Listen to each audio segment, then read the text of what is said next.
Today's episode, and it's a good one, takes an investigative look into the world of murder. We're looking at, I guess you could say, unusual murder cases that the general public doesn't know about. I sure didn't before I did the research.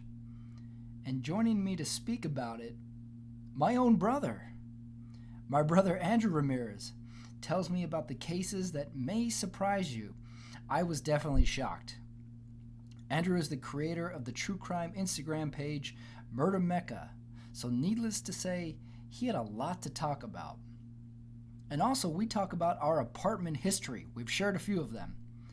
So double check your doors, make sure they're locked, and listen to this.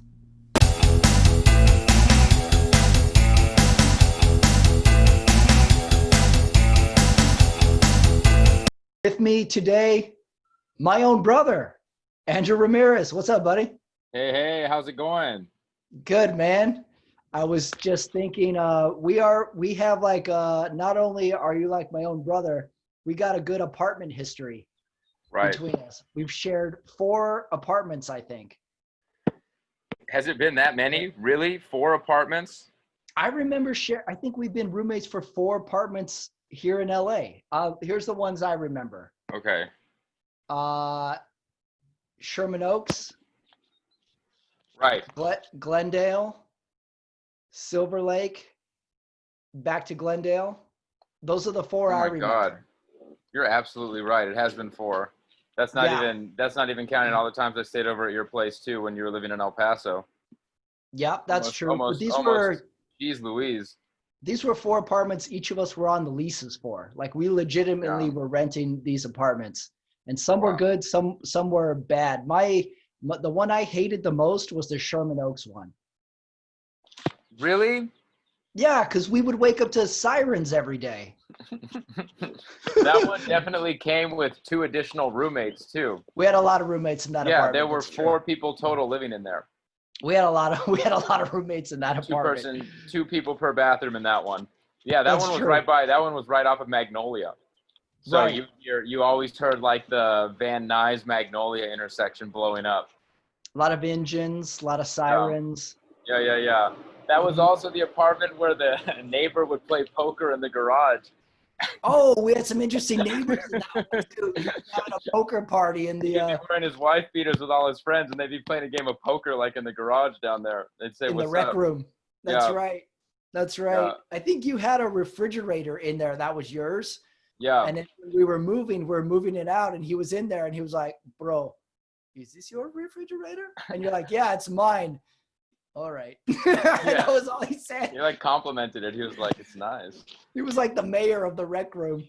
He was a pretty cool guy. There was, that rec room, and then the other refrigerator had a bunch of like dents in it because someone had shot it with a BB gun or something in there. There were some questions in that whole topic. That was the Sherman Oaks one. So you said that was your least favorite one? That was my least favorite. Was that your least favorite? The one that I always thought was good on paper, but actually stunk, and like when you actually lived in it, was the house in Glendale. See, that's you remember? Where I like that one more than you do for some reason. That one I thought was a nice little place, but you never seemed to like that place. It never took off for me. It was always like, it always looked way better on the outside because it had like a yard and a driveway and everything. And then like, I feel like once you walked in, like there was no space in there. That was like such a almost like a IKEA clubhouse or something like that. It was a very small really house. Small. Yeah. Yeah, it was a small house, and maybe I was just taken with the fact that it was a house. Dude, and then I remember the back of it wasn't even a yard; it was just more apartments. That's right. We were basically renting the front house. More places behind you. That's true. That's true. The Silver Lake one apartment we rented was funny because we had a neighborhood crazy guy. Remember the crazy bum who would run around screaming? Yeah, of course. That was the neighborhood bum. So that was right by the Whole Foods. We got a good, we were hip though, because we could say we were right by a Whole Foods.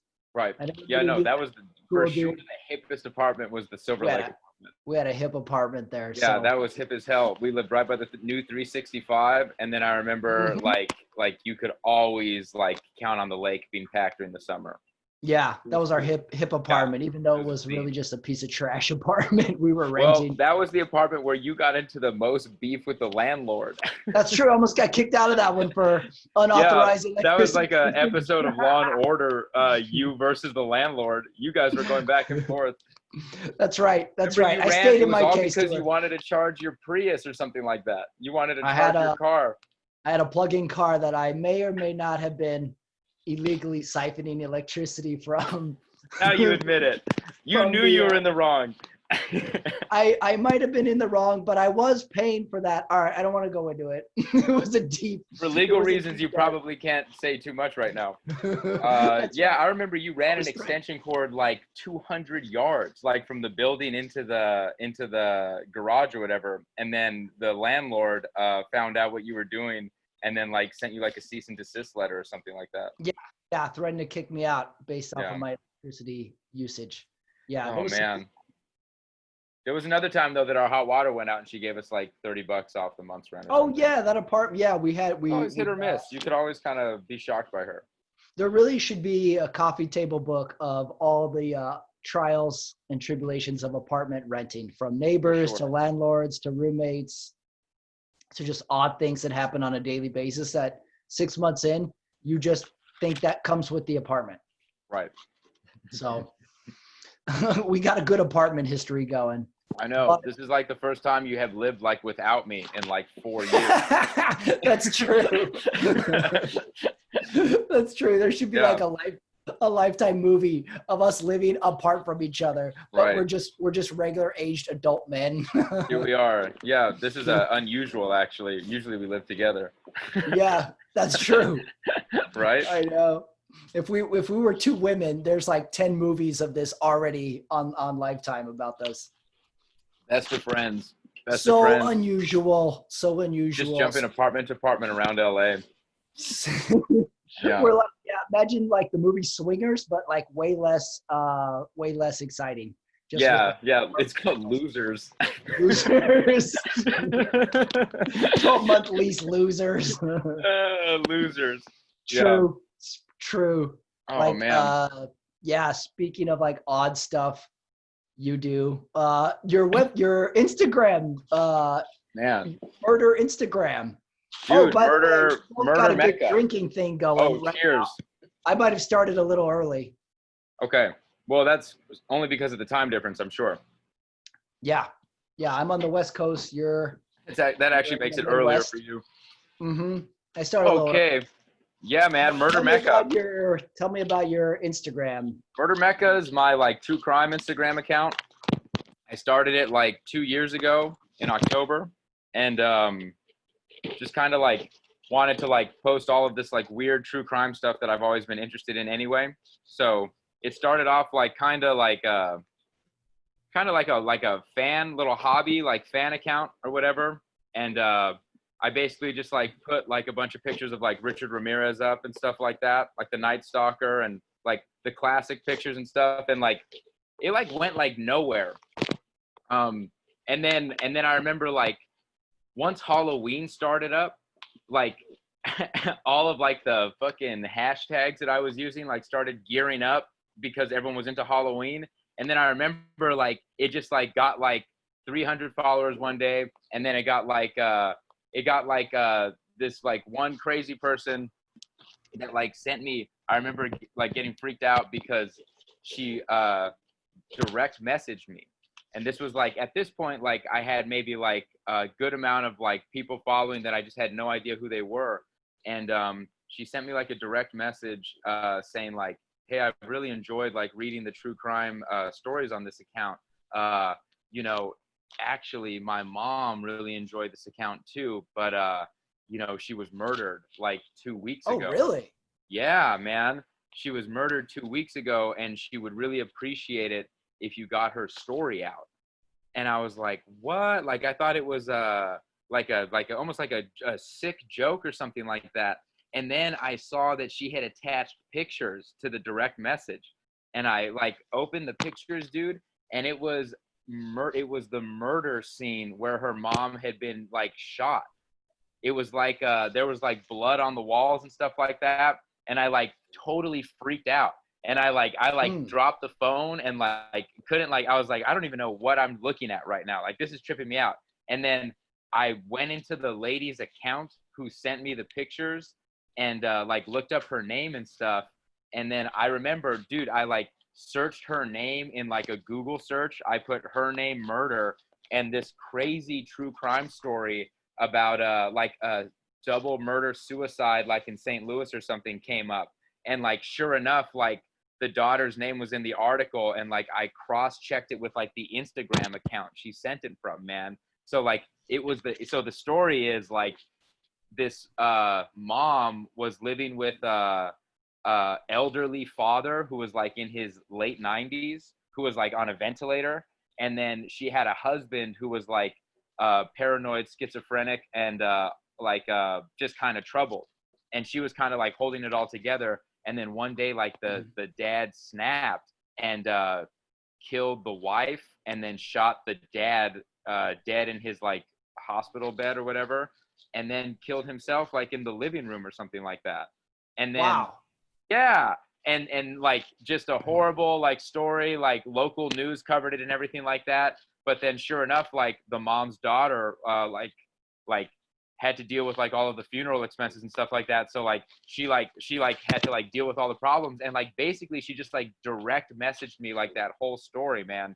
And like Hmm. that's when it like kind of tripped me out a little bit. Like as like that's when Murder Mecca like became like genuinely like interesting at that point, because like So since you then were I've gotten like more stories like that from people who have like crazy murder experiences like close to home and stuff like that.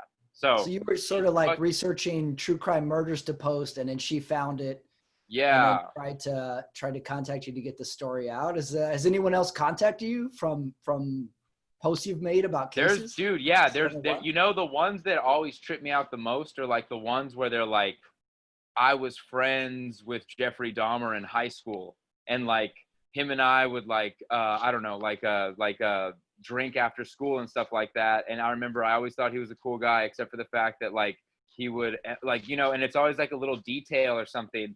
And like I get a lot of those, man. But at the same time, like I feel like half of them or more than that are like total bullshit. Like I think there's Oh. like a lot of like trolls that like will message me and stuff too, you know? So Hmm. I kind of take all of them with a grain of salt, because there's definitely some weirdos. Like if you even if you just get on the posts and look at the comments on each post, like they're weird, man. Like there's some bizarre stuff. So I can't really take them seriously. I don't really know what's true or what's not. They've told me some crazy shit, but I can't really identify if it's true or not. But that one about the mom who got murdered by her husband and then he killed himself, like that Hmm. one was totally true. That's the thing that blew me away, is like that was like a local news story or something like that. Wow, that's weird. Crazy, man. Yeah. That is weird. You know, it's like really strange when someone of the murder's reaching out to you. Not Wait, what's up? so I said it's really weird when someone of the actual murder reaches out to you just so you can get the facts straight. It's kind of like weird to think about it. Like, so before this mom got like killed by her husband or whatever, she was just a true crime fan, you know? Hmm. And then sure enough, like the very thing that like she loved doing, like and like researching and stuff, like ended up actually being her death. Like she died in like a true crime way. It's almost like her, Yeah. like it's like so trippy to think about. Like she was like following the Murder Mecca account and like reading true crime stuff like on People Magazine and stuff, and then like it just happened that her husband like murdered her, you know? Yeah. It's like what a creepy, like what a like a full circle thing almost, you know? This is an That's like too damn odd much to thing. wrap my head around. Yeah, drives Jeez. me crazy. So it's Yeah. so spooky to think about. I think like part of the reason people like true crime is because they like kind of like to imagine like what it would like kind of be like to be like in that situation, you know? Yeah. Like what if the Night Stalker was like chasing after me, you know? Or like what if Ted Bundy like talked to me one time or something like that? Right. Like You it's just creepy, man. don't know. And I kind of like blame every crime show that starts out with this could happen anywhere, and that instantly means like it could happen right now in the next 30 minutes Totally. to me. Totally. So there's no Yeah. way you can't get hooked, because we picked for like today's episode, we picked three kind of unusual murders to dive into that we Right. sort of both like researched and stuff. to kind of find. Before we like start, do you have a favorite true crime story? Or one that stands out, or like fave true crime story? I mean, it's just gotta be the Richard Ramirez, like life and times of Richard Ramirez, man. Just because that guy grew up in El Paso and we're from El Paso and like we got the same last name. Yeah. Like we got the same last name as him and everything. Like I've always felt like the Richard Ramirez story, like leading up to LA, was like my favorite true crime story. How often he grew up like a mile and a half from our grandparents' house. Yes. Mm-hmm. Yeah. So like that neighborhood, like I never knew, like we passed by it every single time, like we would drive by to like go to our grandparents' house or whatever. How often when you meet someone do they ask you if you're related to Richard Ramirez? Dude, never. Never? Oh, I've gotten it a handful of times. Never. If anything, I bring it up and it's always like, oh, what are you talking about? I've gotten it a few times. Really? Yeah. But trippy. I like how you're the one who brings it up.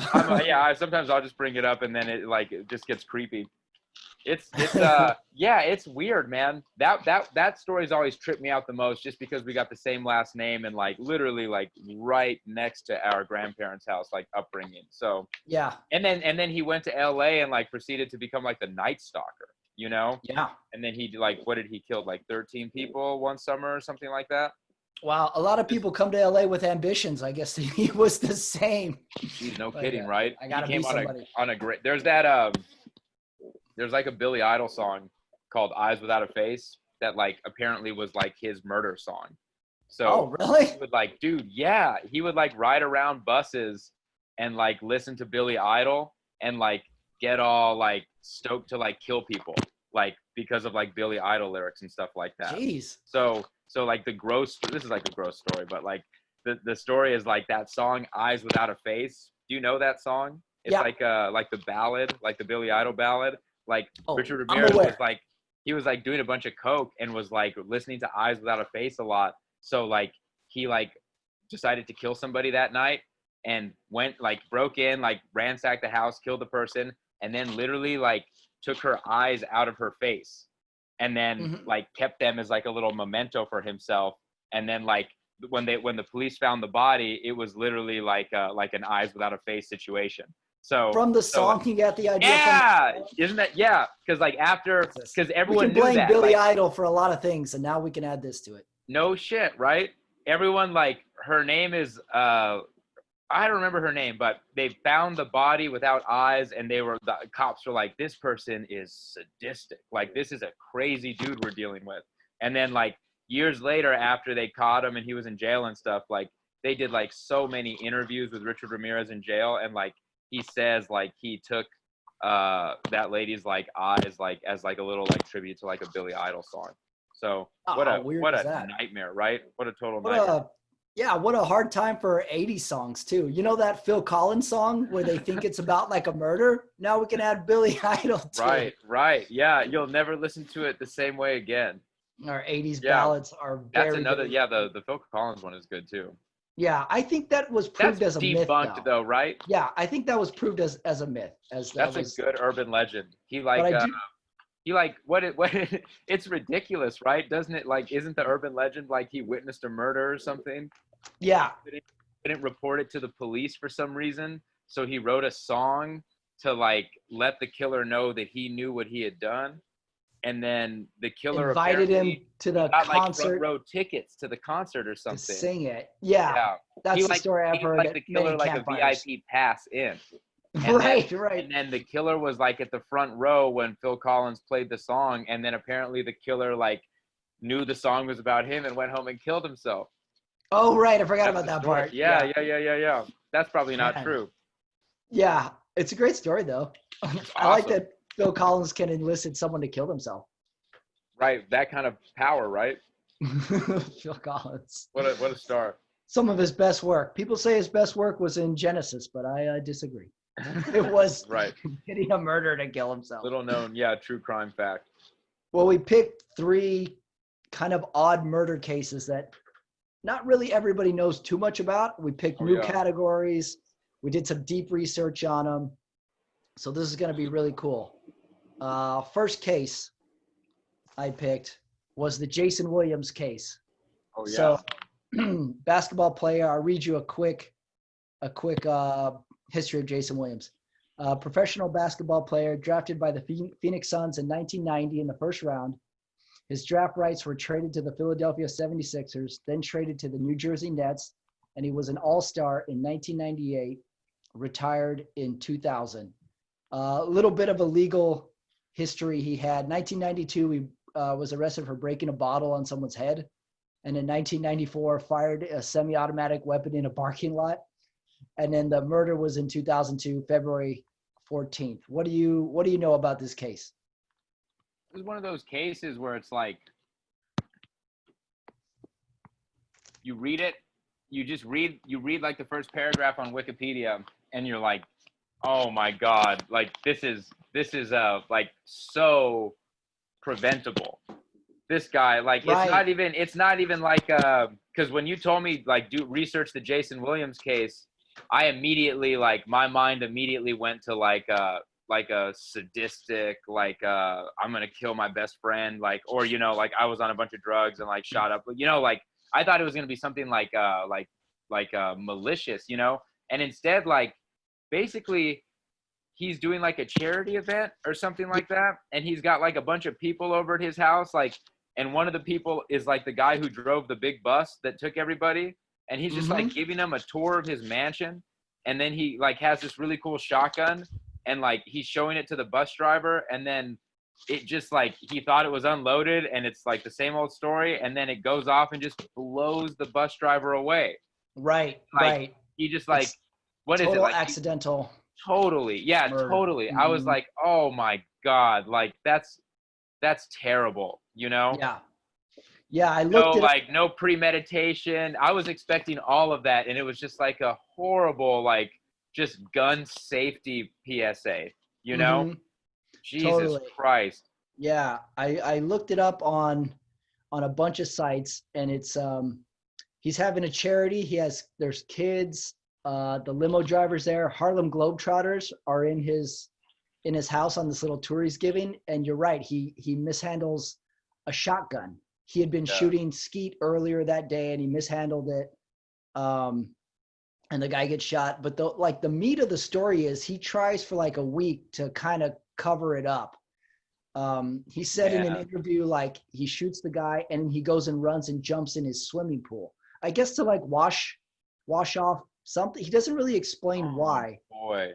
And then he is determined that he was it was an accidental murder. He let's see. Dude, he pled guilty, and he did some time. He served 18 months.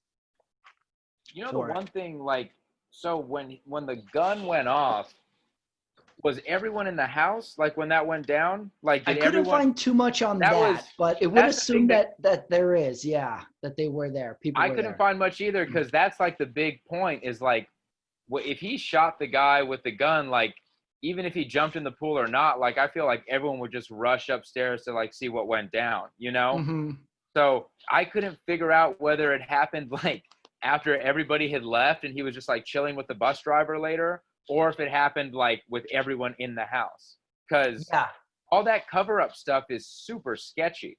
Like, he does some misleading of the cops and stuff before they finally crack him, and he admits to fault. But I don't know. I don't know the exact, but I know kids were there. Harlem Globetrotters are on the tour, and it's like a charity thing he's doing. He's doing some good stuff. I know.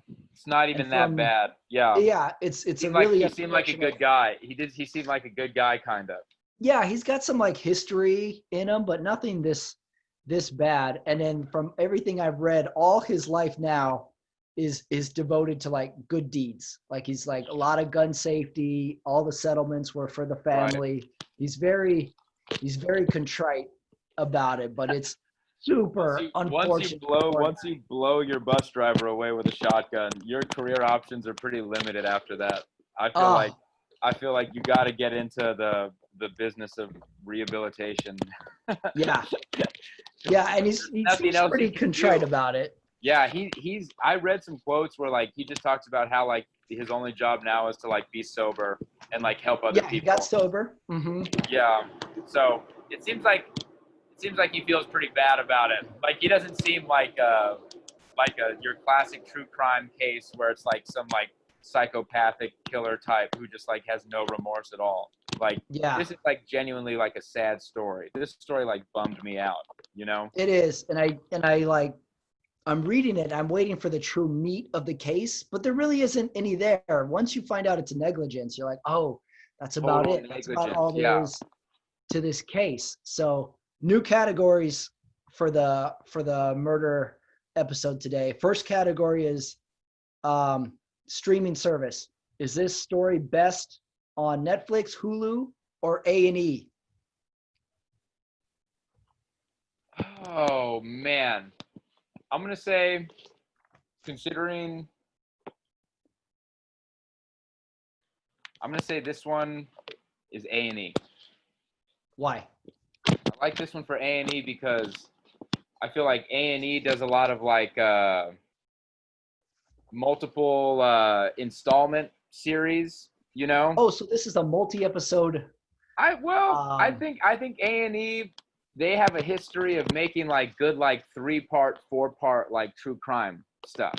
So I would want to see this story like in a 4-part like Jason Williams true crime style like story, you know? Mhm. So I feel like the first episode like wouldn't even like get to the true crime part yet. Like it would just talk about like his like career as like a basketball player and stuff. Oh, background. Yeah. Oh yeah, Because he totally. does have a little like A&E, kind of like a little rise in his yeah, NBA career. He becomes totally. an all-star late in his career. Yeah. And the reason I like A&E is because it would be like each episode is what, like they got commercials still, I think, so like 22 minutes, 23 minutes. It'd be like a good little episode about like his rise to basketball, and then the second episode would be the crime basically, you know? And then the third episode would be like his darkest dark moment, like where he tries to cover it up and everything, and all like the little things he does to like try and mislead the police and stuff. And then at the very end, like the fourth episode is like redemption Jason Williams, like where he like it's all about like his like life after murder situation. I didn't think about that. I think A&E could just knock it out of the park, man. Would A&E have like a cheesy title for it? Yes. What would it be? What would be the cheesy title of man, this? I don't know. Backcourt violation. Something awful like that. Cheesy. Full court press. That's right. It would be an excellent like that's the reason I like it too, is like A&E is they're the cheesiest, and I think the Jason Williams story would endure the cheesiness well. I think it would be I think they could do it well, you know? Huh, you're talking me into A&E. To me, I went Hulu because I didn't think there was a lot of meat on this bone. I like, this is really basic kind of crime. Yeah. Short story. I was like, this is a Hulu kind of like wedged in between two other crimes sort of case. So I went Hulu for mine. That's fair. Hulu for my streaming. There's a Hulu version of the Jason Williams story that I could also see, where they but it's got to be in between two better cases. Punch it in. Yeah, they punch it in there. Yeah, that's a punch it in. Because I'm with you. The reason I think that they would have to talk about his basketball career and stuff and his like post life is because like the crime itself is really not that significant.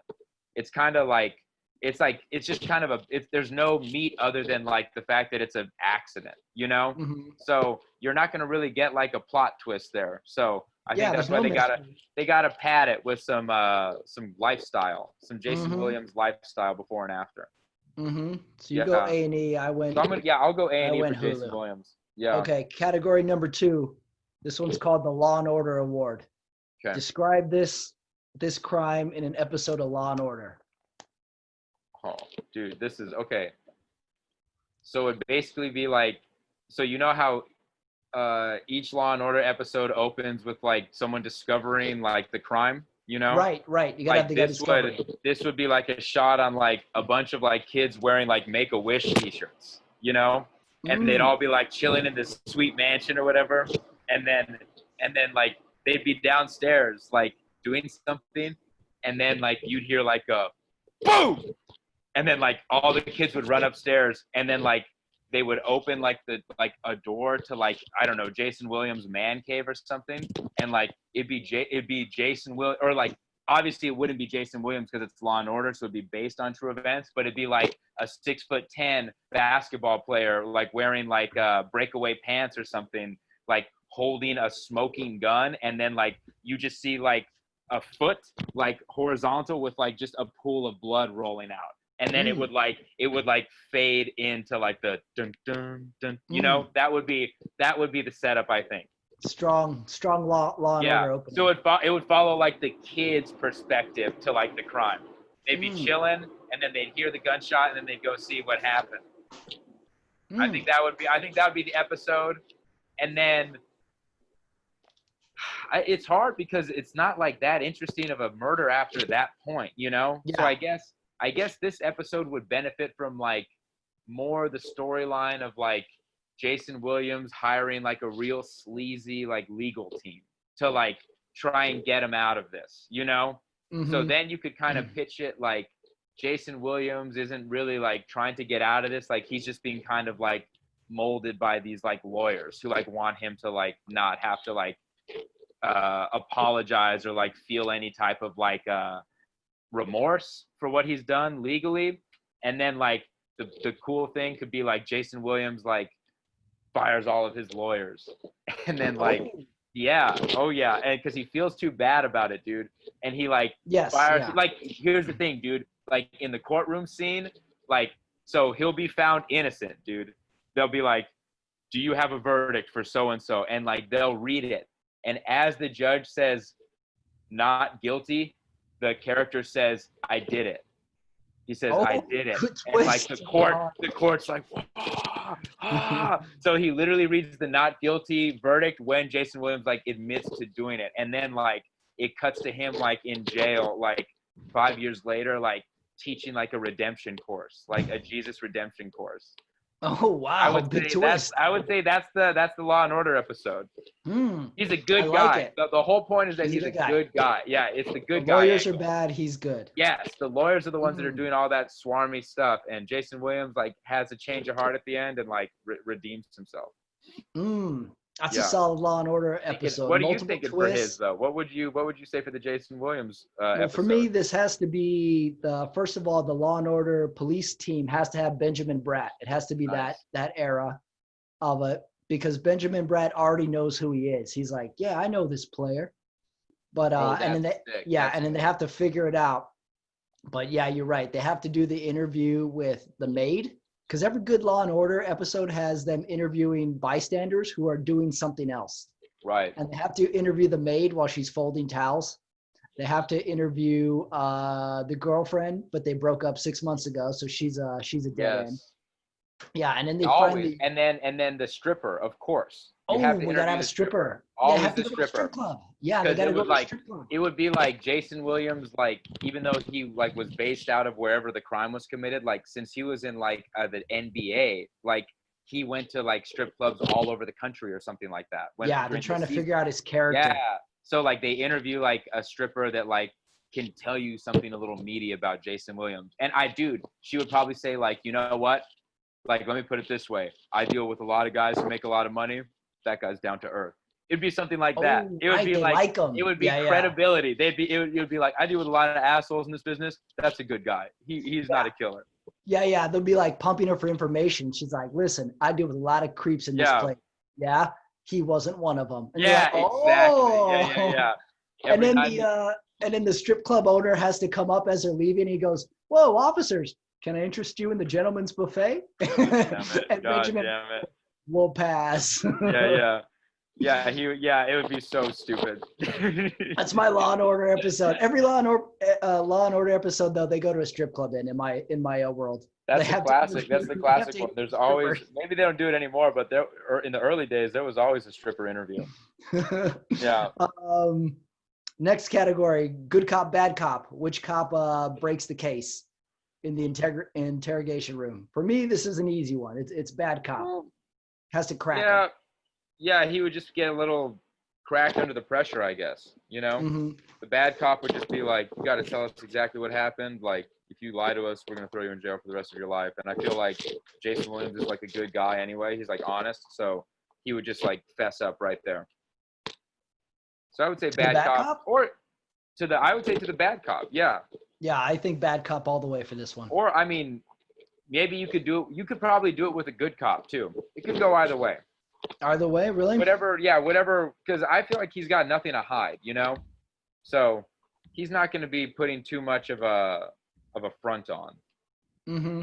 So, because he's not even really like a criminal, like he's just like a negligent like gun owner, Mm-hmm. Kill the guy. So, I think he's tries to hide it, and then the bad cop cracks him pretty easily. Yeah, that's fair. how I see it. That's true. Yeah, maybe he does try and like kick the shotgun shells like under the bed or something like that initially. Mm-hmm. There'd have to be, if we want to make a good one, there'd have to be some type of other part in that story where like, because it's Law and Order, so it doesn't have to be like totally accurate, like where like the reason he can't like fess up to what actually happened was that like maybe like, I don't know, like the bus driver like told him something really crazy right before he did it or something. Yeah, maybe an extra. The bus driver like just admitted to like a bigger crime, and like he was point shaving. Yeah, he was gambling. Exactly, something crazy like that. Yeah. So if I think this one's still open to rewrites for sure, because there's a lot of secret like deathbed like bombshell stuff that we could do with the bus driver still. I feel like. Mm-hmm. Okay. Yeah. Good breakdown of case number 1 there. Yeah. That was good. Jason Williams. Case number 2. This was the most surprising one to me. Laura Bush hit a car and killed someone in 1963. She was 17 years old, ran a stop sign, and the car she hit was killed. It was a classmate of hers. I think it says he was a friend too. She was never charged. Yeah. Odd case on this one. Do you know anything different about it than what I saw? Because there isn't a ton on it. Dude, there's like this is like one of those cases that has like a bunch of good like conspiracy theories attached to it. Yeah, this looks like a good one for that because it's pretty cut and dry. Yeah, and it's like everybody knows who Laura Bush is, like it's one of those household names. So it's like it's ripe for conspiracy theory. So like I guess the story is like it's 1963 and she's like in Texas and she's 17 years old, I think. And that's what I had. She's driving with her friend. Like it's a little after 8 p.m. and she's driving with her friend and they're going to a party. And she's going 50 miles per hour in a 55 mile per hour like road. So she's not speeding or anything, but she's still like 50 miles per hour is still like hauling, And she gets to a intersection where she's got a stop sign and she just like totally blows it and just doesn't even tap the brakes and smashes into a car driven by one of her classmates. It just so happens. And the car, like in the original newspaper story, she like hits him and then the car like ejects the other driver and he like flies out the windshield and breaks his neck and dies. So Laura Bush like is like after the crash, she's totally good. She goes to the hospital, but she just has like bumps and bruises. And her friend who's also in the car is totally good. The guy in the other car is like just dead instantly. So the whole thing is like, it's a tragedy. Like, like Laura Bush is at fault because she ran the stop sign, but I don't know, like for some reason she like, I guess never really gets in trouble for it. And she's never charged. Right. Which is kind of sketchy. And then the whole like conspiracy theory angle is like, that guy's actually like, not even like just a colleague. Like his name is also Michael Douglas, weirdly enough. And he's not even a colleague. He's like her ex-boyfriend.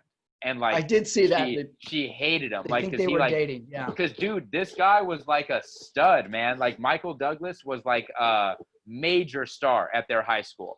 He was like super smart. He was like a double letterman, like on some varsity teams, and was like attractive as hell. So like he was like a catch. And they say like Laura Bush was like dating him and he dumped her, and she was like, she couldn't handle it, man, because he was just too good. So she kills him. But the thing that doesn't make sense is like, because literally like they do the equation, and they're like, if she's going 50 miles an hour and like he's just driving unbeknownst to like what's about to happen, like they'd be like, there's no way she could coordinate that. That's the crazy, Right. like that's the That's the hard part craziest in the split conspiracy. second. Yeah, they were like, she'd have to have that coordinated down to like a hair of a second. So that's like what kind of kills it. But the whole like aspect of it that like sits really bad with me is like how she totally didn't get like, at least from what I could find, like any punishment or anything like that. Like it seems like she just kind of like went on with life and like felt bad about it, but like there was nothing else beyond that. That's true. Dude, in her autobiography, like she doesn't even really like take responsibility for it either. Like, this does seem like a little bit of a sweetheart deal. Because there is such a thing as vehicular manslaughter. No kidding, right? Like she should have at least. Did that exist in Texas in 1963? Yeah, it sounds like they just let her right off the hook for it, because like she like didn't even have to like go to probation or anything like that, you know? Totally off the hook, yeah. So then it's like in her autobiography, like it's one thing if I guess nothing happened to her, but like she's not even like, it doesn't even seem like she's like sorry for it, man. Like in her book, she says like, she basically says like the road wasn't very well lit, so like she could like no one could really see the stop sign. And then she says that like he was driving a super unsafe car. She said yeah. She says that he was driving a really dangerous car, and like he should, like if he was in a safer car, things could have gone differently, basically.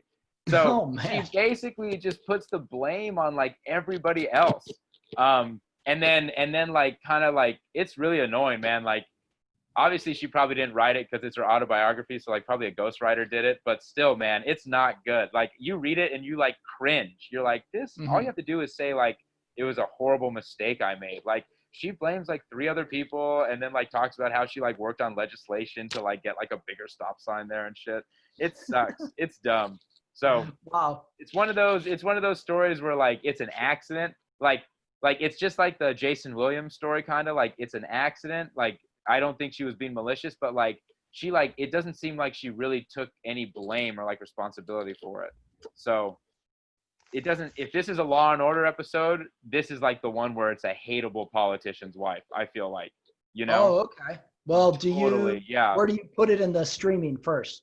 Okay. Hulu or A&E? Where does this end up? This is an easy one for me. For me, well, we're going to disagree again then, because I was putting this one on Hulu. I went A&E. This is my Hulu story. A&E? I'm going A&E, and it's a total fluff piece. Total fluff piece. Quick hooray for Laura Bush turned into the first lady. Yes. An episode that it might even make you mad by the end of it. You're like, that wasn't very good. So you think it would be like a pro Laura Bush? Yeah, this is like 7 minutes of the whole 1 hour episode. I could go with that. Yeah, I'm going A&E. A&E. Do you think like how would it break down? Like, would it be like you said, one big episode, or would it be like a multi-part series? One episode, kind of the Laura Bush, A Life Lived, and it's her life story, and this is like just a little smidge of the whole thing. Got it. I see what you're saying. She's a better person for it. Yeah, it's a total fluff piece. So it's like a chapter in her autobiography story, basically. Yeah. Or maybe even a paragraph. They totally gloss over it. Yeah. Okay. That's fair. I could see them doing that. Mm-hmm. They would definitely gloss over it, like with like, because there would be like, there'd be so much George Bush content in there. It would be like, there'd be no need. They wouldn't even have to spend any time on that story. It'd be all George Bush talking about Laura Bush and shit. Mm-hmm.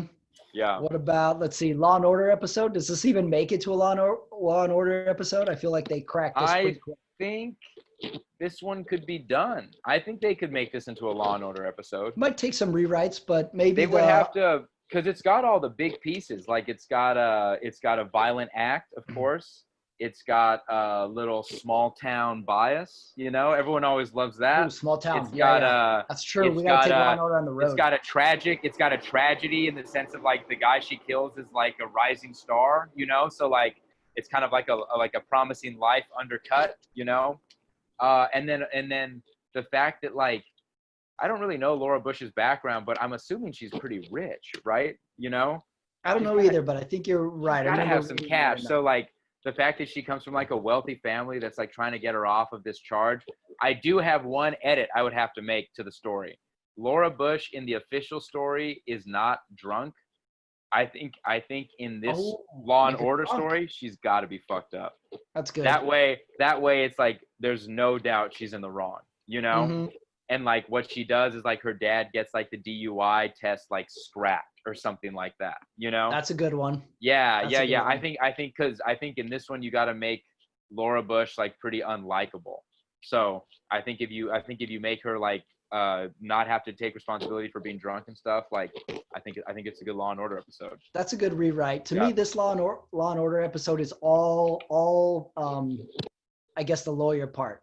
So they know they don't really have a case. Oh no, say they're gonna get her for, you know, second degree or something, but she's got the super slick, wealthy lawyers, and they find a case against the auto manufacturer of the guy who got killed. Exactly. And they're kind of building a case around that because I think you got to make another story out of this if it's going to be a good Law and Order episode. Kind of like basically they could just do the thing that Don Cheadle does in Flight, where Denzel flies the plane drunk, and then like kind of like lands the plane, but like they find out he had like blow in his system and stuff.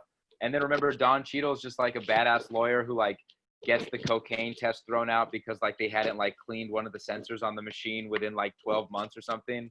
Like you could totally have that lawyer who just like total law like episode. Just like crush like lots of like good legalese in the episode where like total law episode for this one. He talks about like how he's going to get around stuff. All right, so that's fine, but how does it end? Does she get away with it, or does she get found guilty? I think she gets away, or she's not charged early, and the whole episode is them going after the car manufacturer. I got for negligent building of the car safety. That's okay.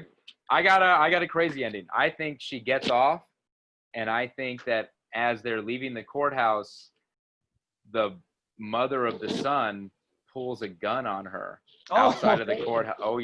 Pulls a gun on her and aims it right at the Laura Bush character, but gets bumped and ends up shooting the dad. And the dad of the daughter.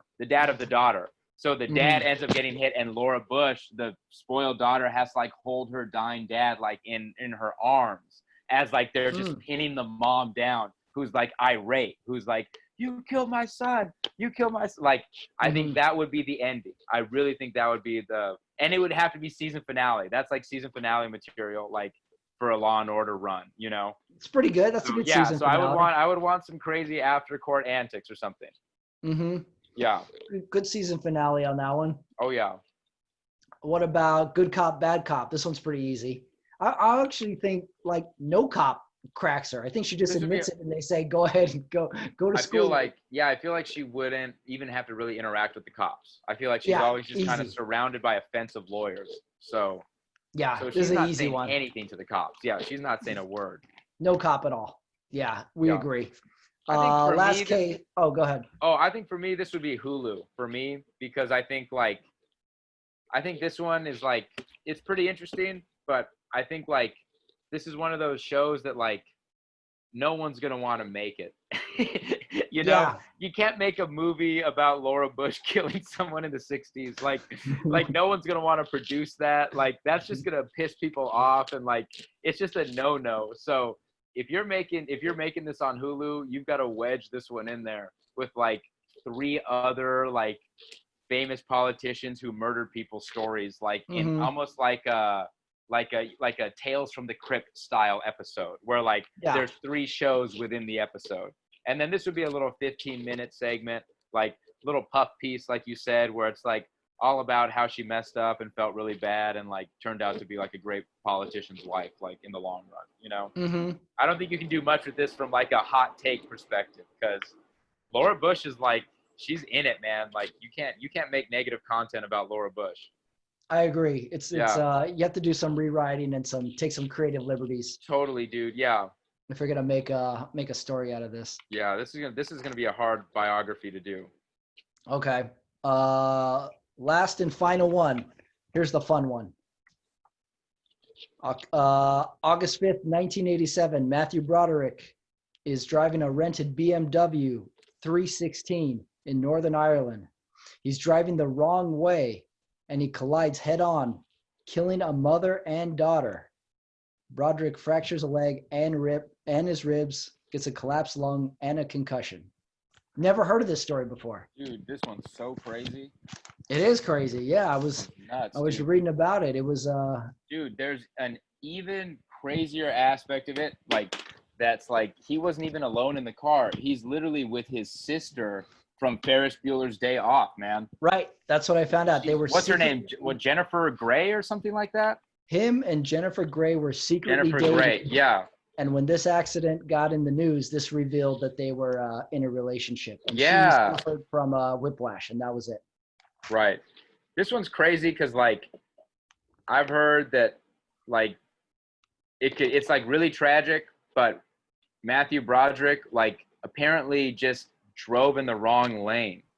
Like he was driving in Ireland, and they say that, like, the conditions were kind of bad, and like he checked in with a few gas station employees like on their road trip that day, and they all said like that dude was totally lost. Like he had no idea where he was going. Like he was asking us for directions, and like it was raining outside, and one of the gas station attendants was like, "You're taking a bad route, man. Like you shouldn't be doing," because they were like, "What are you doing? Like why are you even driving around?"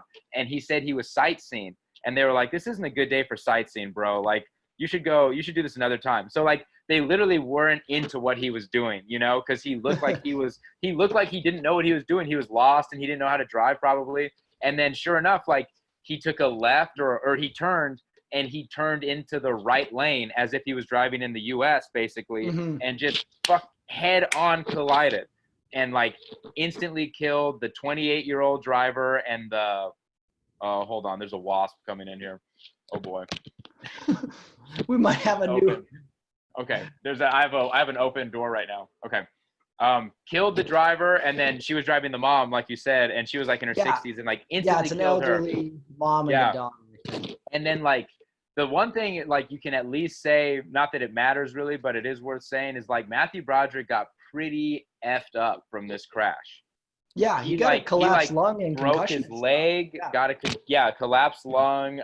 There's like 3 significant injuries he gets. But the sketchy one is the amnesia. Like he says he doesn't remember anything about not even the crash, but like the day, you know, like he's like, I got no recollection of even waking up and like brushing my teeth that morning. So it kind of like gets him off the hook a little bit. Considering that the only other witnesses he killed and like his girlfriend or whatever like probably won't rat him out, you know.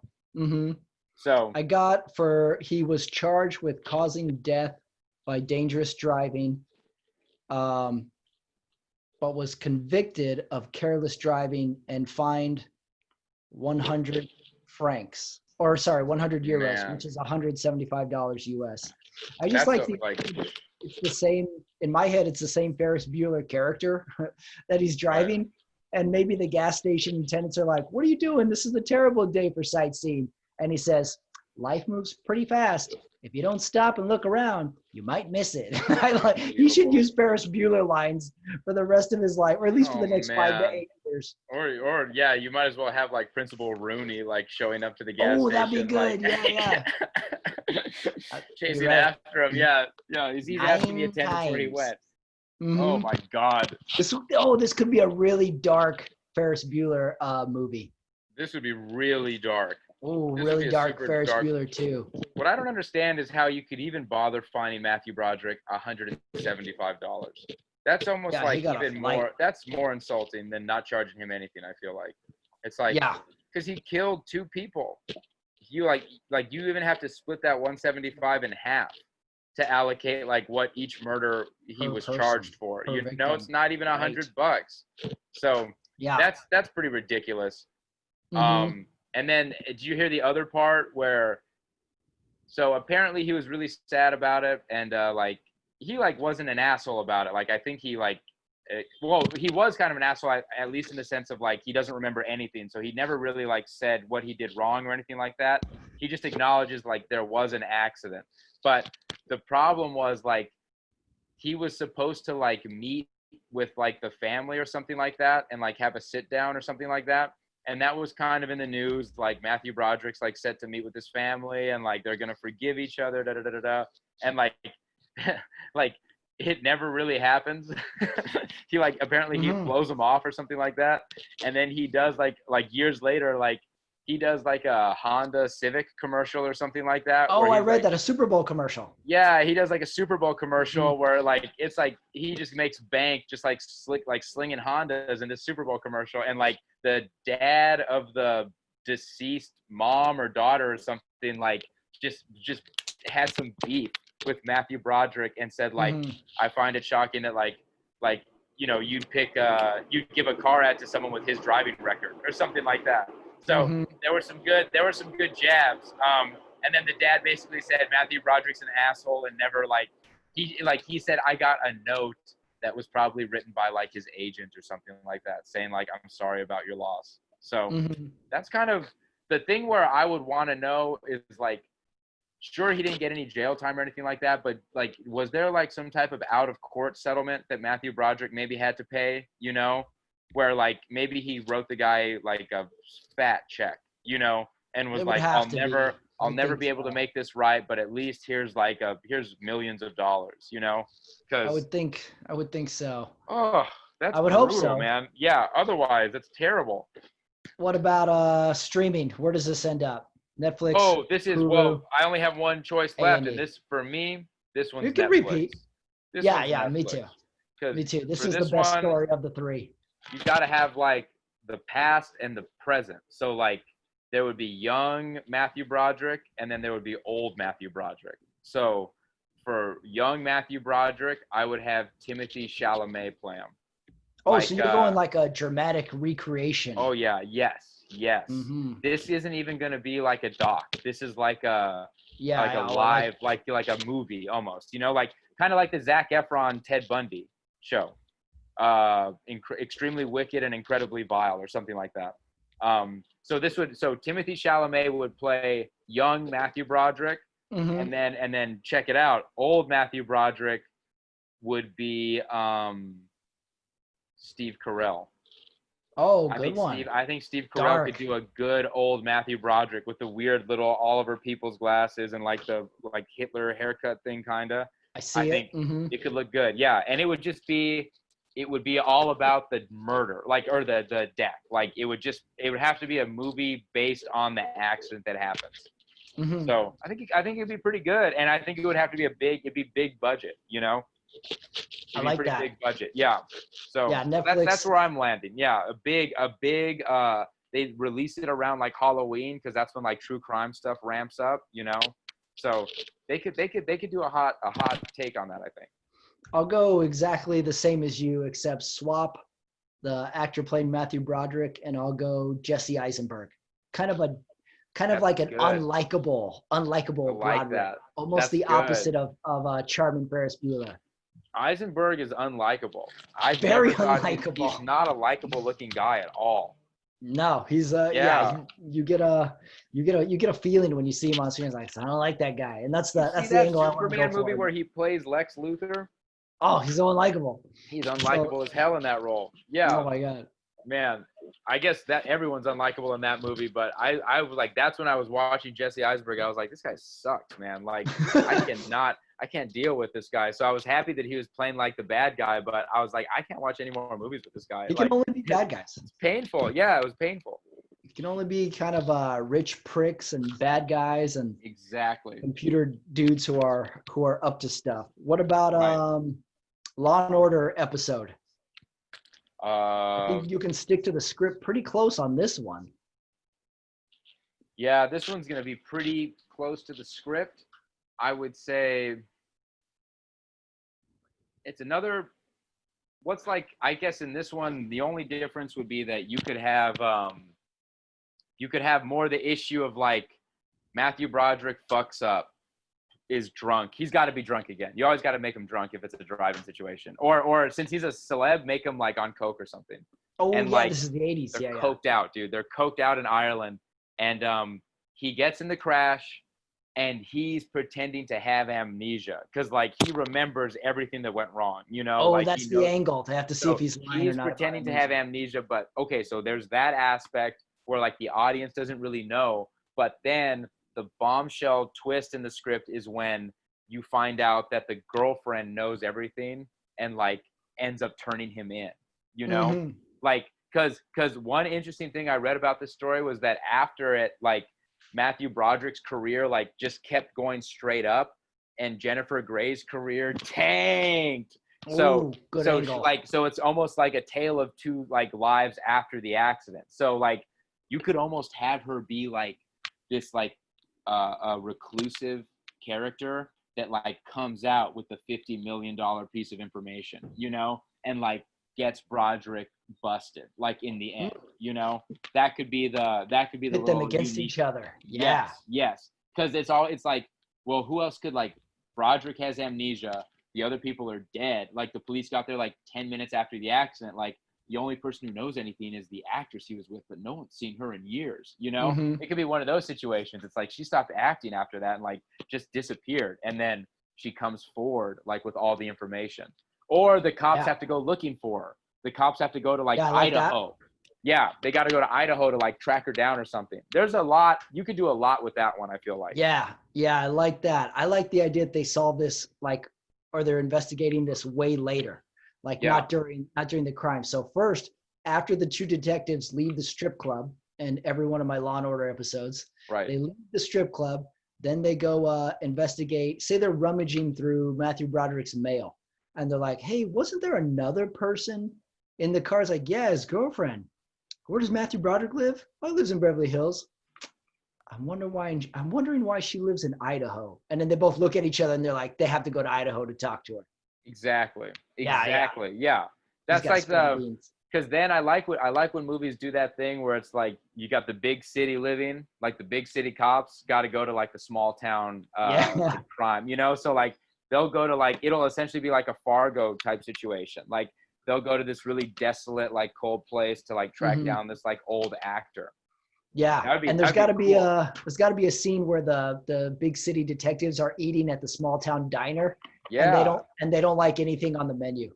Right. You gotta have that one. So they track her down.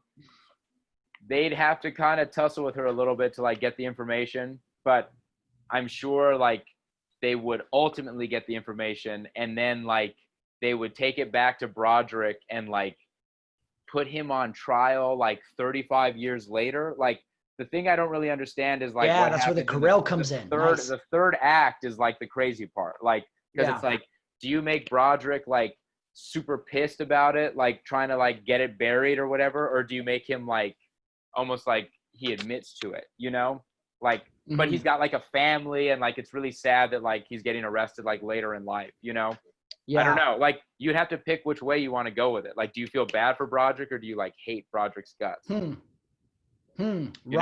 Because you could find out Broderick could be a good guy, you know, like even though he made a mistake, he could be a good guy. And you could find out that the cops, like desperate to convict him, like paid the actress off like a bunch of money or like kind of bribed her to like turn him in, you know?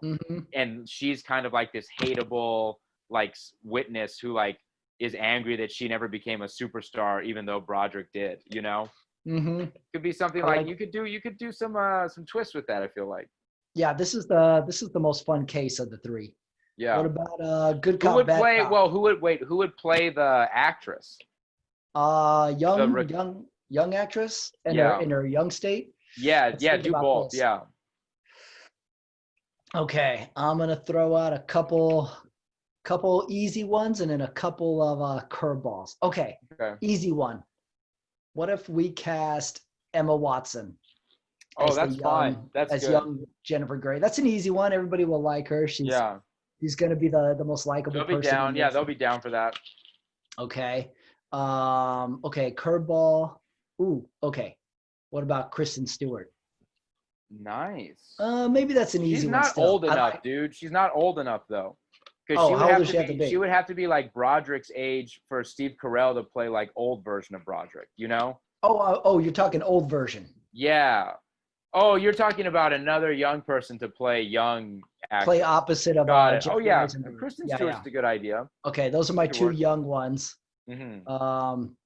Okay, let's see, an older one. She'd be like in her 50s now. What if we go, okay. What if we go old? I'm talking older lady that's still super smoking, Diane Lane. Nice. That would be a good one. Yeah, you can make her. And she's got like a good like back country vibe too. Right. Where, She like, could you still could, you could put her out in the like she's from bayou. Idaho. Yeah, she could like. There'd be a really badass scene where like when the cops get to her place, she's like spearing like an alligator or something like that. Yeah. You know? She's like doing some crazy shit where like they're like, damn, this is like really a backwoods woman. Like holy shit, you know? Or I love when like city cops like think they've got the beat on a local and like but it turns out the local's behind them with a gun cocked already. You know, like that could be the thing where like they think they're gonna sneak up on Diane Lane, and actually she's already behind them like with a big rifle, and she's like, yeah, my property. Because they don't know the woods. They're like, she was like, I smelled you guys from 2 miles away. Right. Like, yeah, I smelled your cologne. I smelled your cologne from the exit, and like these guys are like, we're dealing with an animal. Right. She breaks it down like a hunter. She's like, you city folk don't know anything about hiking down.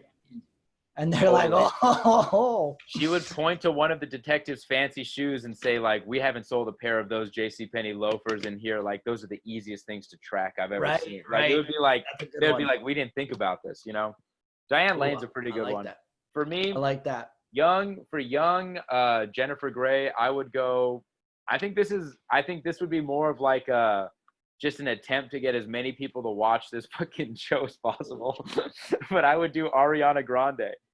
I would want Ariana Grande to play the young version of this actress. That way, I just think like her social media game is strong. You know, like I feel like she would do a lot of good like marketing for it, and like to bring in like people would want to watch it, or I feel like she could get people to watch it. So I want Ariana Grande as my young one because like I think I've seen her act before, and it's like I think she could do a good job. You know, like she would play like kind of like a young starlet who's like impressionable, you know, and like gets caught up in like this media frenzy. Cause like the thing that's interesting is that their relationship is a secret leading up to it, you know?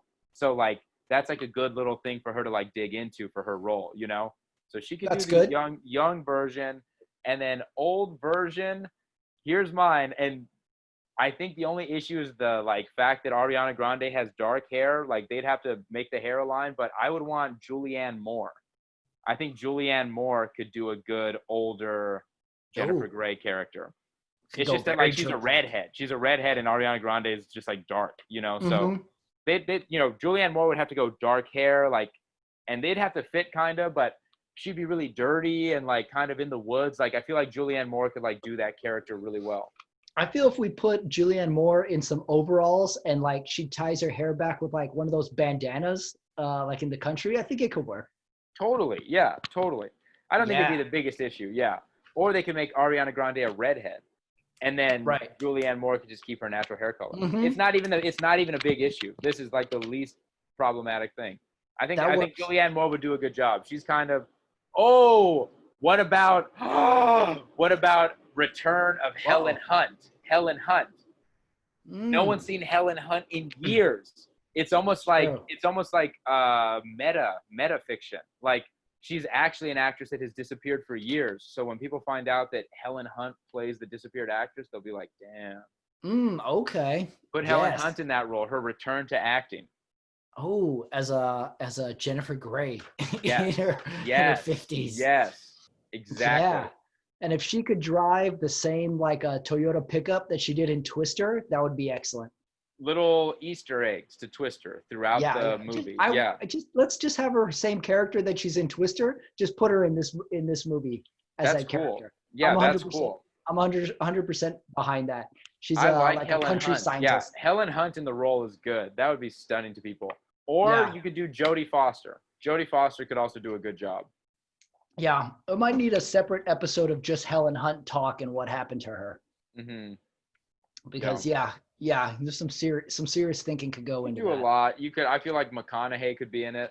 You know, he could easily be one of the locals that like has like a significant role. You know, That'd be fun. he could. The other storyline is there's the local PD that has to interact with these like FBI agents, and McConaughey could be like sheriff of the local PD. You know. Yeah, I see him as a cop.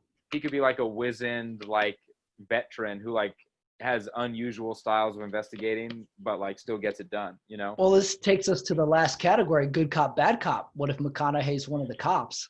He can be the guy that breaks the witness. This Who one's breaks gonna take Broderick this on this one. one To me is good cop. Good cop breaks him. Because Broderick is like psychopathic and like he feels like he's 2 steps ahead of everybody all the time. You know. Mm-hmm. So the good cop is the one that kind of has to like ingratiate himself to Broderick and like make him pretend like they're friends or something. And then Broderick comes out with it and says, Broderick's too smart for bad tactics. Yeah, he can't intimidate him. Like if you intimidating Broderick just means that he lawyers up all the time. So this cop like becomes his friend. And then Broderick admits to it. Like it could be something where like he admits to never having amnesia because like he remembers something about that day. And like the cop like verifies it and like just busts him. Just totally busts him. Yeah. Good synopsis. Lot on that one. Well, a lot. Yeah. A lot on that one. Well, that was good. 3 cases. We did it. So what's his like your like if you wanted to like act in like a role for one of these cases, like which one would you want to do? Short answer, the Jason Williams one, because I want to be a basketball player. Totally. I would want to work on that production too. The long answer, the Matthew Broderick one's probably the most meat on that bone. That'll give you the best IMDb credit, no doubt. Mm-hmm. If you're on Matthew Broderick movie, that's like a meaty credit. Yeah, the A&E one, the Jason Williams A&E one is not so good, but I think that would be fun. Yeah, the Laura Bush one, I would just like do the catering on. That's it. That'd be medium. That one would be a medium one. That'd be like a 1-day activity. Yeah. Well, excellent. We did it. It's our longest episode yet. Perfect. Excellent. Perfect. Good stuff. What else is going on? I say we rent another apartment together. Yeah.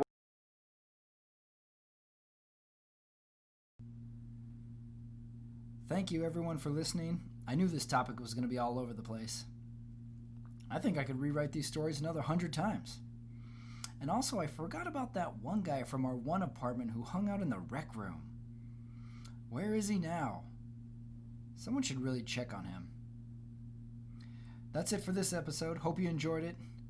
More guests coming, and maybe a solo one coming too. I don't know yet. I'll figure it out. I'll see you next time.